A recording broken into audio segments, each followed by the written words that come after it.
guys, it's Chris, and welcome back to another Mario Kart video. Yay. This time I'll be ranking the tracks that haven't been remade before. There's a total of 22 tracks, 57 including all the Mario Kart 8 Nitros and remix tracks, but I won't be including those in here. For the remix tracks, I don't know if they'd actually be counted as retros in the next game, and for the 8 Nitros, Mario Kart 8 is literally the latest console game, and I already did a ranking on them. But I'll provide an extended final ranking with the Mario Kart 8 Nitros and remix tracks included at the end of the video. Anyways, let's get into it, starting with the F tier, the tracks that are just flat out bad. Well, in this case, the track that is just flat out bad, because there's only one F tier track in here, and I think we can agree on what it is. Figure 8 Circuit, boring, empty, worst track of the entire Mario Kart series. What does this track have? Well, turn, a straightaway, another turn, and another straightaway to the finish line. That's it. No shortcuts or obstacles, nothing. Well, hey, good news. This is the only F tier track in this ranking, as I said in the beginning. Now we move on to the D tier, which are courses I wouldn't care playing, but there's just much better options. Bowser Castle 2 is considered the worst by many because of its frustrating layout. There's long straightaways, a path which is literally just a dead end, and sharp 90-degree turns after another. Yeah, it's no surprise that those, combined with Super Mario Kart's arse controls, gave Bowser Castle 2 its reputation as the worst track in this series. But for me, it's just mid. It's more interesting than Figure 8 Circuit, so there's that. Bowser Castle 1 is just boring, mostly straightaways, one with pointless side pockets, and two with jumps, and there are swamps that are mostly harmless, and that's about it. Ghost Valley 3 is the most forgettable track. I almost forgot about it when making this video. The layout and difficulty are pretty good, being a Special Cup track, but mark my word, forgettable. Here we have the one, the only, the middle child of Mario Kart 64 tracks, Wario Stadium. And it's easy to see why. It's too long, there's not a whole lot to do, and it's visually unpleasant. But at the end of the day, it's still kinda sad to see this being the one that was left out. Okay, now we move on to the C tier, the tracks that are not the best, but I do like in some way. DS Bowser Castle. You either like it, or you don't. For me, I do like it, but not too much. I like this spinning bridge thing or whatever it's called, and the atmosphere with the dead trees, mountains in the distance, and the orange sky. But that's about it. I don't like its similarities to GC and Bowser's Castle, it just makes this track feel unoriginal.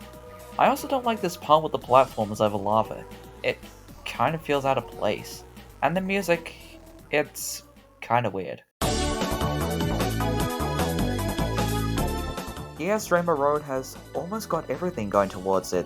The music, the layout, being Mario Kart 8 before Mario Kart 8 with the loops, but compared to other Rainbow Roads, it's not that special or memorable like 3DS or Wii's versions. So, yeah.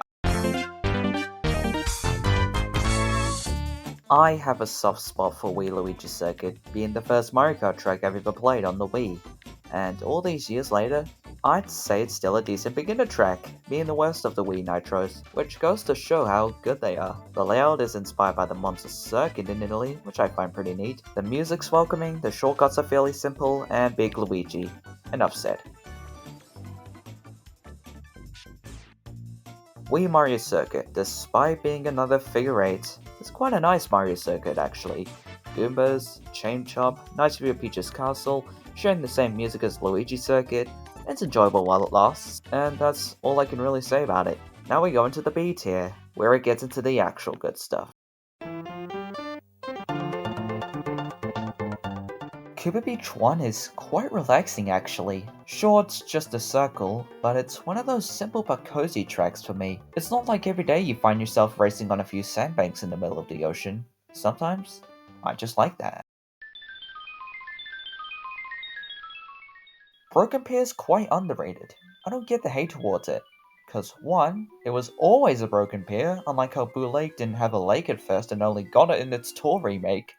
2, there's a shit ton of shortcut potential that it's unbelievably great. And 3, the atmosphere is far more unique, taking place within mountains with glowing faces, rather than the typical dead tree forest with Luigi's Mansion in the background. However, it's not to say that I dislike Boo Lake. Thank you. For some odd reason, Mario Circuit 4 has not been remade yet, being the last of the SNES Mario Circuits yet to be. I don't get it, and I'm pretty sure dozens of others can agree. It's honestly a really good and fun track for Super Mario Kart standards, despite having the layout of Mario Circuit 3 mirrored and distorted, but it isn't really a glaring thing while playing. And that's the B tier. Onto the A tier, the tracks that are just so good. GBA Rainbow Road. I don't know what to say. Instead of having guardrails, it has jump pads littered around the track, providing for massive shortcut potential. It's risky, but the payoff when successfully making one is so rewarding. It's like Broken Pier, but better. There's also these thunderclouds which shrink you in a way a lightning item does when you get struck by it, bouncing stars which spin you out upon getting hit, and a shit ton of boost panels in one place. It's not like you'd see these in the standard everyday Rainbow Road. Oh, and also, I didn't forget the Paper Mario Castle. It's a cute reference. Woohoo Island Loop. The first of 2 things. The first track divided into 3 sections, and the first crossover track, being based on Wii Sports Resorts. Both of these were quite revolutionary, but saw their true potential in Mario Kart 8. It had a fairly simple layout, being the first track of the Flower Cup, but the fact it's section-based and a crossover track, combined with the music, shortcuts, occasional cars on the road, and the little-known fact that I love Mies makes it so excellent. Not as much as its later counterpart, which we'll get into soon, but still a solid one.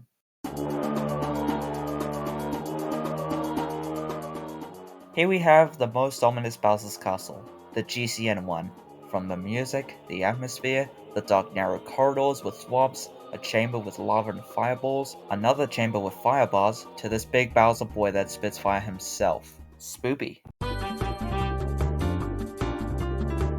Mushroom City is honestly the best city track not based on a real life location. Moonview Highway is a close second, but this one really feels like a genuine real city, whether it be from the multiple intersections, city lights, traffic, etc. That's all I can really say about this one. And the A tier, because now we move on to the S tier, the tracks that are just near perfect. Starting this tier is quite possibly the best Bowser's Castle, Wii's one in particular. I mean, my god, a dark atmosphere in a similar fashion to GCN's one, the music being a slowed version of Maple Treeway. I mean, it could have been better, but I'll take it. A wavy corridor, one big area with fire chains, half pipes, and Big Bowser Boy 2.0, and so on. Best Bowser's Castle, period.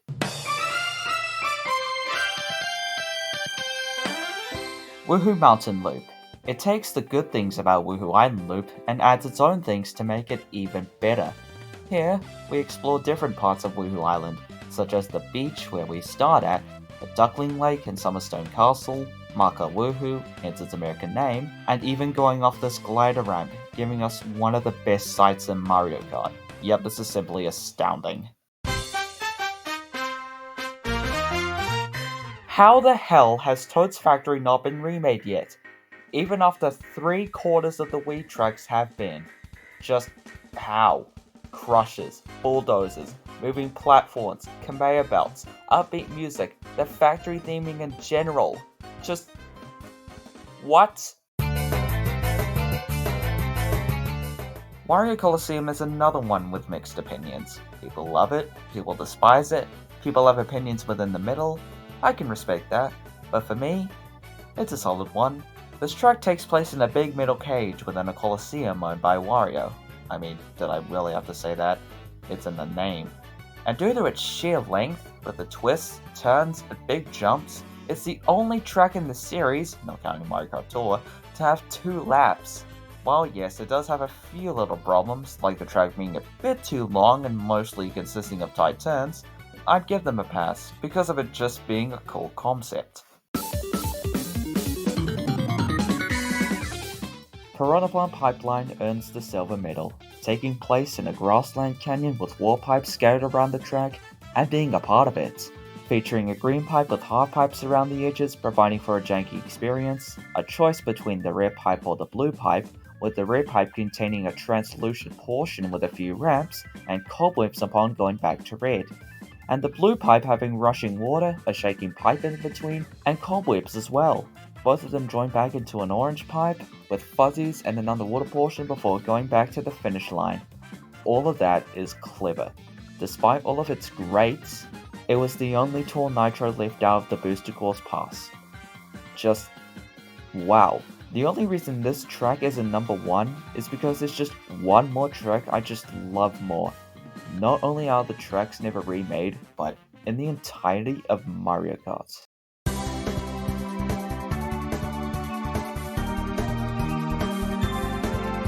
It's a road.